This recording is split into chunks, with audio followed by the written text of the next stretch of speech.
ఆఫ్ఘనిస్తాన్లో తాలిబాన్లు అధికార పగ్గాలు చేపట్టాక భారత్ వ్యూహాత్మకంగా వ్యవహరిస్తోంది. తొలుత తాలిబాన్లతో సంబంధాలు కొనసాగించడానికి పెద్దగా ఆసక్తి చూపని భారత్ ఆ తర్వాత భౌగోళిక, రాజకీయ పరిస్థితులను దృష్టిలో ఉంచుకొని తాలిబాన్లతో భారత్ వ్యూహాత్మకంగా వ్యవహరిస్తోంది.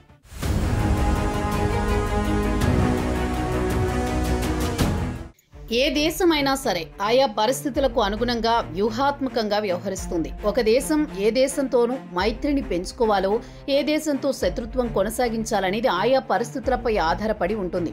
భారత్ కూడా ప్రస్తుత పరిస్థితులకు అనుగుణంగా ఒక దేశంతో ఎంతో వ్యూహాత్మకంగా వ్యవహరిస్తోంది. అది మరేదో కాదు, ఆఫ్ఘనిస్తాన్.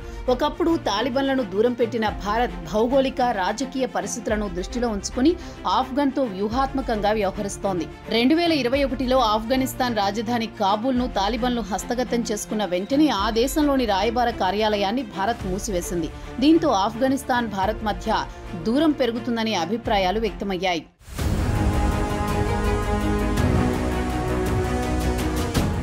కాబూల్ను తాలిబాన్లు స్వాధీనం చేసుకున్న నెల రోజుల తర్వాత నాటి పాకిస్తాన్ అధిపతి ఫైజ్ హమీద్ తాలిబాన్ కీలక నేతలతో తేనీరు సేవిస్తూ కనిపించారు. దీంతో మళ్లీ ఆఫ్ఘన్ పై పాకిస్తాన్ పట్టు బిగియనుందని రాజకీయ విశ్లేషకులు సైతం భావించారు. ఎందుకంటే తాలిబాన్ల తొలి పాలనలో పాకిస్తాన్ హవా నడిచింది. దీంతో ఈసారి కూడా అదే విధానం కొనసాగుతుందనే అనుమానాలు వ్యక్తమయ్యాయి. దీంతో భారత్ వ్యూహాత్మకంగా అడుగులు వేసి తాలిబాన్లను పూర్తిగా దూరం పెట్టే గత వైఖరికి భిన్నంగా వ్యవహరించింది. భారత్ అధికారికంగా ఆఫ్ఘన్ను గుర్తించకపోయినా తాలిబాన్ నాయకత్వంలో సంబంధాలను కొనసాగించింది. అంతేకాదు, తెర వెనుక దౌత్యానికి ప్రాధాన్యమిచ్చింది.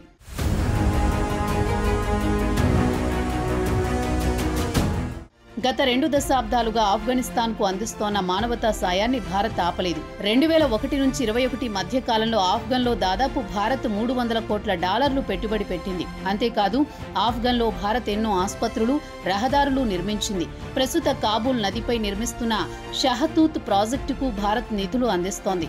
షహతూత్ ప్రాజెక్టు పూర్తయితే దాదాపు 4000 హెక్టార్ల వ్యవసాయ భూమికి నీరు, 20 లక్షల మందికి తాగునీరు అందనుంది. తాలిబాన్లు అధికారంలోకి వచ్చినప్పటి నుంచి ఇప్పటిదాకా ఆఫ్ఘన్కు భారత్ 50,000 మెట్రిక్ టన్నుల గోధుమలను మానవతా సాయం కింద పంపించింది.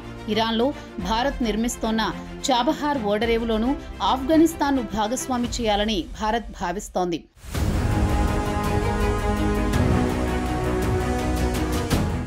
ఆఫ్ఘనిస్తాన్ను తాలిబాన్లు స్వాధీనం చేసుకున్నప్పటితో పోల్చితే ఆ తర్వాత దాని విషయంలో భారత్ వైఖరి క్రమంగా మారింది. 2021లో ఆఫ్ఘనిస్తాన్లో రాయబార కార్యాలయాన్ని మూసివేసిన భారత్ 2022 జూన్లో రాయబార కార్యాలయాన్ని తెరిచింది. తాజాగా ఆఫ్ఘనిస్తాన్ వాసులకు వీసాలు మంజూరు చేయడం ప్రారంభమైంది. తాలిబాన్లు ఆఫ్ఘన్ను స్వాధీనం చేసుకున్న కొత్తలో నేరుగా వారితో చర్చలు జరపడానికి ఆసక్తి చూపని భారత్ ఇటీవలి కాలంలో ఆ విధానం నుంచి కాస్త పక్కకు జరిగింది.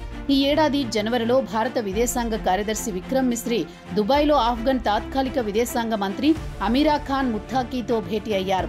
ఈ సందర్భంగా ఆర్థిక, రాజకీయ సంబంధాలను బలోపేతం చేసుకోవాలని భారత్, ఆఫ్ఘన్ నిర్ణయించుకున్నాయి. తాజాగా విదేశీ వ్యవహారాల శాఖ మంత్రి జైశంకర్ నేరుగా ముత్తాకీతో ఫోన్లో మాట్లాడడం తాలిబాన్ల విషయంలో భారత్ వ్యూహాత్మకంగా అడుగులు వేస్తోందన్న విషయాన్ని స్పష్టం చేస్తోంది.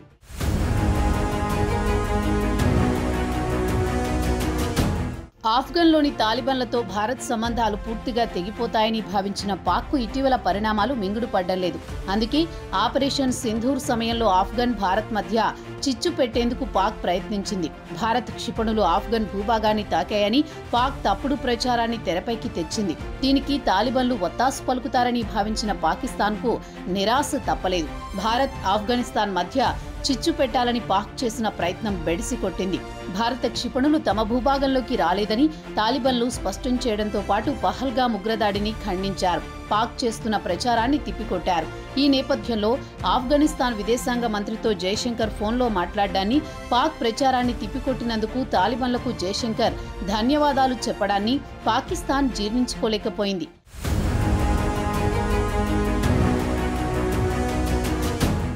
మరోవైపు పాకిస్తాన్తో తాలిబాన్లకు ఇటీవల కాలంలో సంబంధాలు క్షీణించాయి. దీని వెనుక కొన్ని కీలక కారణాలు ఉన్నాయి.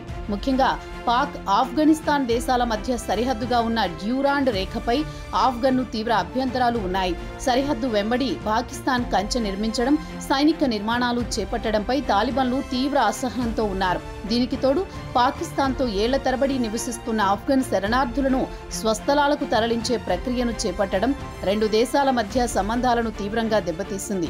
ఆఫ్ఘన్లో తాలిబాన్లు అధికారంలోకి వచ్చినప్పటి నుంచి పాక్లోని బలూచిస్తాన్, ఖైబర్ పఖ్తూన్ఖ్వాలో ఉగ్రదాడులు పెరిగాయి. ముఖ్యంగా తెహ్రీక్-ఏ-తాలిబాన్ పాకిస్తాన్ సంస్థ కార్యకలాపాలు పాకిస్తాన్కు తలనొప్పిగా మారాయి. ఈ సంస్థకు తాలిబాన్ల మద్దతు ఉందని పాకిస్తాన్ భావిస్తోంది.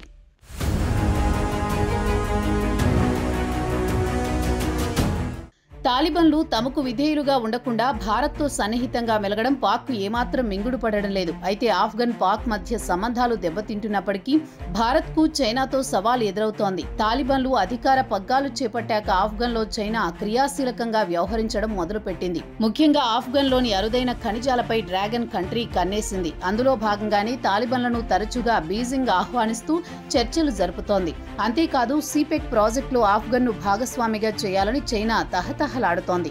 ఇలాంటి పరిస్థితుల్లో ఆఫ్ఘన్తో భారత్ వ్యూహాత్మకంగా వ్యవహరిస్తూ తాలిబాన్లతో సంబంధాలు మెరుగుపరుచుకునేందుకు మొగ్గు చూపుతోంది.